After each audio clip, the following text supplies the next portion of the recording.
Fourier transform is a non-local operator, and I just want to show some examples of how that actually plays out for this question of what the extremizers are for the inequality. So here we have the following kind of example. We take the integers 1, 2, etc., 3 of the sum n, and this is a picture in one dimension. And on each of these we put a little interval. The intervals are all of the same length, and they have a length which is 1 over some other capital count. And my function f is just the indicator function of the set e, so e is just the union of all these intervals. Okay, so e is a set of some measure, and what we want to do is we want to feed this set e into this ratio. And the fact is that if you let m or n or both go to infinity, this is bound to be low uniformly for all m and n. So the interesting cases where they go to infinity. Okay? In particular, you can take, say, 100 integers, and you can take a function which concentrates in the limit of m goes to infinity and n stays fixed, concentrates equally at 100 points.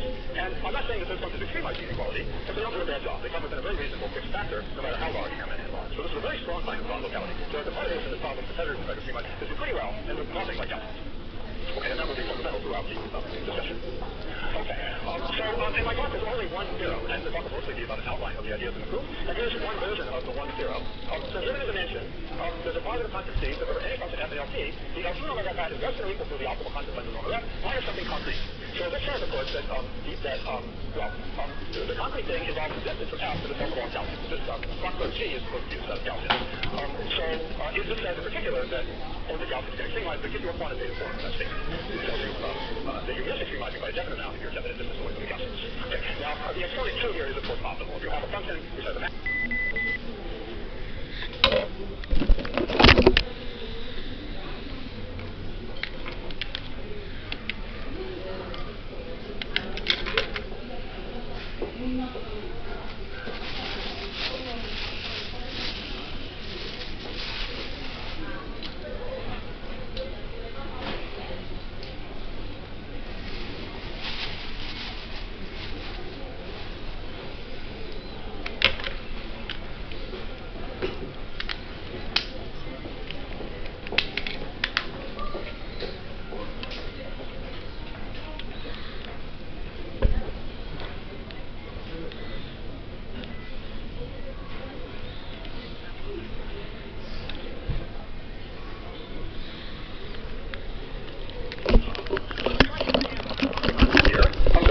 version, so f is very close to the Gaussians in the sense that the ratio of the distance to the norm of f is very small. Then there's a more concrete second term with that explicit constant here, which is half q minus 1 times q minus p times the optimal constant in the inequality. And then there's a little other term, which is a little smaller than quadratic. Okay, so there's a concrete statement, and you probably want me to say that this constant d is optimal, but it's not.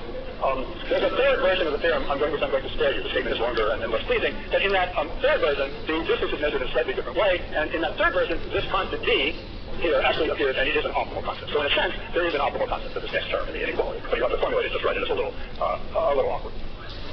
Okay, now I'm going to devote almost the entire lecture to proving to outlining the proof of a much weaker statement. So this is a completely non-quantitative statement. So again, factor g is the set of all Gaussians, which is a certain finite dimensional subvariety of LT of RD. And the theorem says that given any epsilon, there exists a delta, so that if we come within a factor of 1 minus delta of extremizing, then we must be within distance epsilon of a Gaussian, with the appropriate homogeneity of the normal Gaussian. Okay? Not just the statement, but the proof itself gives absolutely no information about the dependence of delta on epsilon. There's a compactness step which loses all information. Okay. So in fact, this is the main step, even though I'm aiming for a very precise theorem. The main step is this very imprecise one. Okay, so this really is a compactness statement of the following type. You suppose you have a sequence of functions fn, whose norms approach 1, so that the norm of the Fourier transform approaches the optimal constant. So that's an extremizing sequence. Then what you want to say is that the sequence must be precompact. It must have a convergent subsequence. Okay, now, as I'll show you in a minute, this inequality has an enormous non-compact group of symmetries. So this can't possibly be true. For instance, you could take an absolute Gaussian and just translate it more and more, and it would run off to infinity. So you'll have to bring it back. The precise statement here is that if you act on each function by an appropriate element of the symmetry group, which I'll explain in a minute, then you get a set which is precompact and has a convergent subsequence. Okay. Now the theorem I stated in the last slide said that you have to be close to, if you nearly extremize, you're close to a Gaussian. What this version proves is that extremizers exist, and if you nearly extremize, then you're close to an extremizer. So Lieb identified the extremizers as Gaussians, and the theorem epsilon that I stated is a combination of the compactness statement and the theorem of Lieb. Okay, so the theorem of Lieb is very much a part of the story here. Okay, so the proof of the theorem goes like this. There are really three parts. There's a compactness statement, which shows that near extremizers, after renormalization by symmetries, form a precompact set. That lets you take limits. When it goes to Lieb's theorem to identify the limits as Gaussians, and then there's a third step, which is completely different in technique.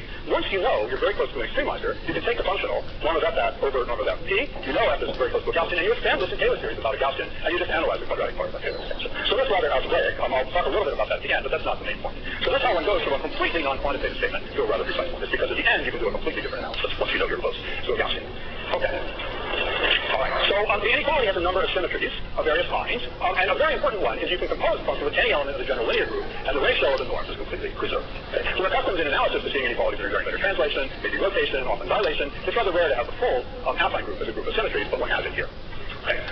One has translations. One has modulation. One can multiply f by an arbitrary unitary character, and of course one can multiply by scalars. So as a result, there's a big group of symmetries that's certainly a non-compact group, and that has to be taken into account in any sort of pre-compactness argument.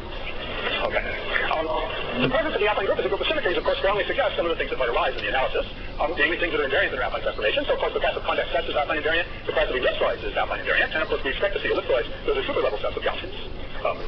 And, of course, well, that suggests what you might see, but there are other things that are invariant that are affine transformations as well.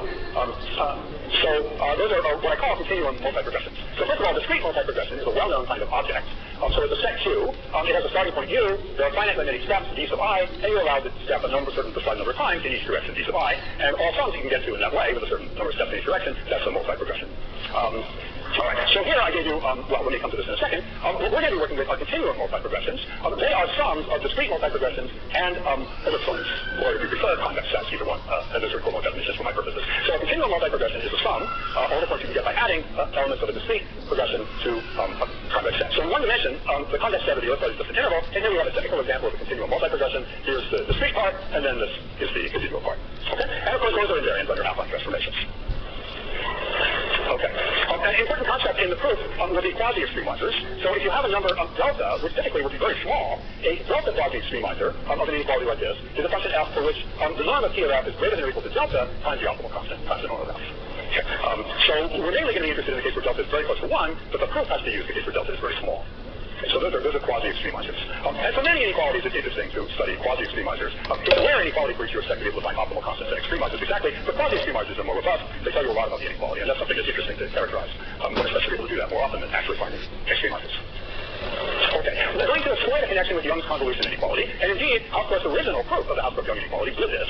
He used the fact that a square is the Fourier transform of a convolution, and he used Poincaré theorem, he used other well-known cases of the inequality, and he was able to reduce the facts about convolution that had been proved by Young. So Young's convolution inequality, I specialize the exponents a little, says that a certain LR norm of a convolution of two functions is less than or equal to a constant times the LS is the product of the LS norms if R and S are related by a certain scaling relation. Okay. The optimal constants of this inequality are known, the extremizers are known. One knows that the only way to really extremize the inequality is to be near extremizer. So this is something that's already well understood from the point of view of today's talk. So this lemma, if you have a delta, and if f is a delta quasi-extremizer for the Hausdorff-Young inequality, then it's also a delta quasi-extreme, then a power of f is a delta quasi-extremizer for Young's inequality with appropriate exponents. You have to change delta to delta squared, but that is so important for me. Okay, so the point here is that quasi-extremizers of one inequality are closely related to quasi-extremizers of the other. And that will allow us to extract information about the Fourier transform inequality from information about the convolution inequality. The convolution inequality should be much easier because there's no cancellation involved. So this is a co-cancellation. So that's a more elementary kind of inequality. Okay, now sharp constants for the two inequalities are not connected in this one. There are certain cases where you can go from one to the other, but for the full range of exponents, it's not the case that you can connect near extremizer for one to near extremizer for the other in a simple way. Okay. Young's inequality is really about sum sets, and this is where the additive combinatorics starts to come in. So the sum of two sets, A and B, is just a set of all pairwise sums, little a plus little b, where little a and little b are drawn from the two sets. And we think of non-negative functions as just being sets with weights. The function is a weight on its support. And the convolution of two functions is just a count of, it's a kind of weighted subset. The convolution of f and g at some point x is just a number of ways of writing x as an element of the support of f plus an element of the support of g, weighted by the weights f and the weights g. So you weight each pair by the product of the value of f and the value of g. Okay, so it's reasonable to expect that some sets may appear in our discussion of at least for Young's inequality, therefore they should be around for the discussion of Hausdorff-Young. Okay, now I told you that this was really important to understand quasi-extremizers for the Hausdorff-Young inequality, and I said they were related to quasi-extremizers for Young's inequality. To really characterize quasi-extremizers for Young's inequality, so suppose that f is a delta quasi-extremizer in this sense, then you can decompose f into a structured part and a part that's smaller than f itself. So f is g plus h, where the two summands have disjoint supports. The norm of h is smaller than that of f by a definite amount. The norm of h is less than or equal to a constant strictly less than 1 times the norm of f. And the structured part g, okay, sorry. There we go. The structured part G is supported on one of our continuum multi-progressions. It satisfies, it's an L infinity function which satisfies a natural bound from the L infinity norm that gives you the right upper bound of the LT norm. So that bound depends on the measure of the set. And the multi-progression, and this is a crucial point, the rank of the multi-progression, the number of different directions in which you're allowed to step, is controlled by a constant that depends only on the quality, depends only on the delta in the quasi-extremizing condition. Okay. So you get a part which may only be a small fraction of the norm of that, but it's a definite fraction, and that part is very much connected to one of these continuum multi-progressions. And then you get a part whose norm is strictly less than the norm of that by a definite amount. Okay. So those are quasi-extreme modules for Young's inequality, and I just want to tell you a little bit about what goes into understanding that. It's connected to inverse forms of the Brunman-Koski inequality. Now, the Brunman-Koski inequality is really an inequality in odd dimensions greater than 1. So what I'm saying here is the one-dimensional version, which is a very simple thing. It's not really the Brunman-Koski inequality at all, but that's the one that's really relevant. So Brunman-Koski inequalities give lower bounds for measures of subsets. And for Borel subsets of the real line, the Brunman-Koski inequality, the one-dimensional one, says the measure of a subset is greater than or equal to the sum of the measures. Okay. Now, of course, it can be much larger. We know that if you add two Cantor sets which are appropriately constructed, they can each have measure 0, and yet the sum can still have a whole interval. So there's certainly no upper bound of the measure of the subset in terms of the measures of the sum. But there is this nice lower bound. Equality is attained for intervals. If you add two intervals, the lengths of the measures, the lengths obviously add, and equality is not attained in any other cases except when you modify by null sets. Okay, so that's a one-dimensional Brunman-Koski inequality, and what we need are what we ultimately want to know is a characterization of when you're close to equality here. So that situation is addressed by two classic theorems of Fremont which date back to the 1950s. So I'll call the first one, which I think is the better known one, I'll call this Fremont's peak theorem. And this is the classic version. So A and B now temporarily are finite sets, so think of integers. So we have finite sets of comparable cardinalities. So if the measure of the sum set is less than or equal to k times the measure of one set, remember it's got to be at least twice. If the sets are equal, it has to be at least twice. So if it's less than or equal to k times the measure of A, then A is contained in a multi-progression. You get control of the cardinality of the multi-progression, and it's a natural control, it's proportional to the size of A, and there's an upper bound for the rank of the multi-progression that depends only on k. This is actually the main tool that I'm going to be using, and I'm going to need it actually in the regime where k is arbitrarily large. You would think that I would need it only in the regime where k is like 2 plus a little bit, but in fact we need it for large values of k. For large values of k, the right dependence on k is not known. There are quantitative bounds, but they're perhaps not up.